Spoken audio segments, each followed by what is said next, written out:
Student, let's we start natural resources, air, water and land. In the last lecture, we have studied about what is natural resources and the importance of air. Now, we are going to study about importance of water. Student, आप observe कर रहे हो इस table में कि drinking के अलावा भी मोस्ट ऑफ द ऐसे वर्क्स हैं जिसमें हमें अमाउंट ऑफ वाटर का यूज़ होता है. सो ये तो बात क्लियर है स्टूडेंट कि वाटर के बिना एक दिन भी स्पेंड करना हमारे लिए इम्पॉसिबल है. वी नीड टू ड्रिंक 3 और 4 लीटर वाटर एवरी डे. 3 और 4 लीटर वाटर हमें हर दिन पीना चाहिए अपनी बॉडी फंक्शन को स्मूथली रन करने के लिए. तभी हमारी बॉडी फंक्शन स्मूथली रन कर पाएंगे. और अदर लिविंग थिंग्स भी जो हैं उन्हें भी उनके साइज़ के हिसाब से वाटर की रिक्वायरमेंट होती है.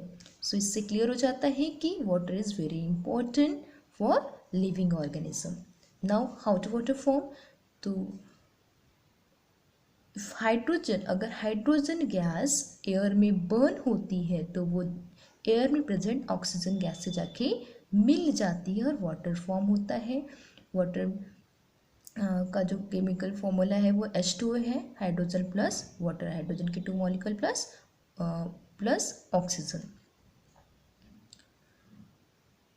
तो कुछ कैरेक्टरिस्टिक देख लेते हैं हम वाटर के. Water occurs in the 3 state. Yes, solid, liquid and gases state. Solid state मतलब आइस फॉर्म में होती है जो वाटर.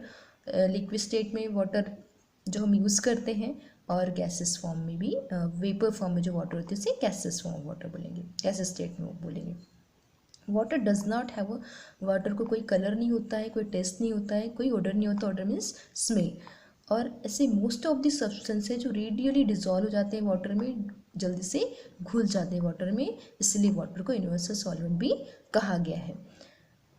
एनिमल्स के ब्लड में और प्लांट के सेप में very high proportion of water contain किया जाता है. इसलिए no living thing can survive without water. Therefore say that water is a life. Now we studied about now we learn about 1.5 figure number 1.5 distribution of water on the earth. तो हमें पता है कि 71% water ने land को cover किया हुआ है. तो यहाँ पे उस अमाउंट ऑफ वाटर में 90% जितना टोटल अमाउंट ऑफ वाटर है अर्थ में उसमें से 97% वाटर सी एंड ओशन ने कवर किया हुआ है. और 2.7% वाटर ग्राउंड वाटर और आइस फॉर्म में है और इन अदर फॉर्म में है. और ओनली 0.3% ऑफ वाटर ड्रिंकिंग के लिए अवेलेबल है.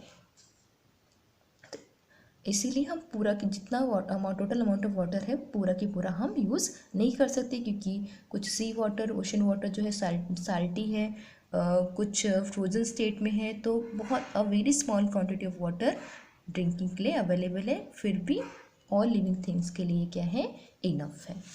Next, for which purpose is water being use. तो किस पर्पज़ के लिए वाटर यूज़ करते हैं आपको पता ही है. अदर लिविंग थिंग्स भी वाटर यूज़ करते हैं क्या. तो yes, other living thing water use करते हैं, पर हमारे जैसे नहीं. हम larger amount of water use करते हैं.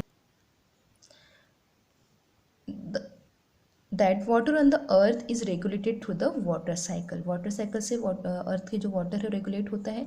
जो ओशन और सी से का वाटर होता है उससे वाटर वेपर्स फॉर्म होते हैं और बाद वो जाके रेन में कन्वर्ट हो जाते हैं. इससे फ्रेश वाटर अर्थ में मिल पाता है. यहाँ वाटर साइकिल के बारे में डीप में नहीं दिया है क्योंकि आप लास्ट चैप्टर में क्योंकि आप प्रीवियस क्लासेस में वाटर साइकिल के बारे में पढ़ चुके हो बेटा. नेक्स्ट, तो ये जो नेचुरल वाटर हमें नेचुरल रिसोर्सेज पे से मिलता है, such as a stream, river, pond, spring, lake और मैंस भी. जैसे वेल हो गया, बोरवेल्स हो गया, रिवर से डैम बना लेते हैं, इससे भी ग्राउंड वाटर यूज़ कर लेते हैं. नेक्स्ट, जैसे जैसे पॉपुलेशन बढ़ रहा है वैसे वैसे वाटर का यूज़ भी अनकंट्रोल हो रहा है। इस वजह से कई एरियाज़ में वाटर स्केरेसिटी की प्रॉब्लम भी ऑकर होती है। ये स्केरेसिटी की प्रॉब्लम ना ऑकर हो इसलिए हमें हमेशा याद रखना चाहिए, और वाटर कितना इंपॉर्टेंट हमारे लिए इस हिसाब से भी हमें ये ध्यान रखना चाहिए कि यूज़ वाटर स्पेरिंगली। हमें वाटर को किफ़ायत से यूज़ करना चाहिए, बिल्कुल हिसाब से यूज़ करना चाहिए। जो ब्लॉक वाटर है उसे हमें ब्लॉक वाटर है उसे हमें मतलब किसी चीज़ ब्लॉक वाटर को अनब्लॉक कर लेना चाहिए, उनको उस वाटर को निकाल लेना चाहिए, यूज़ करना चाहिए। जो स्टोर वाटर है तो जितना पॉसिबल हो सके वाटर को स्टोर करना चाहिए आपने। वाटर रीयूज़ करना चाहिए, जितना पॉसिबल हो सके वाटर को रीयूज़ करना चाहिए। वाटर स्टोर वाटर, और ये हमेशा याद रखिए कि स्टोर वाटर जो होता है वो स्टेल नहीं होता है। Store water does not become stale at once. Water कभी बासी नहीं होता है, वो फ्रेश रहता है। Thank you student. Next lecture में हम लैंड की इम्पोर्टेंस ऑफ लैंड पढ़ेंगे, how to form land and importance of land.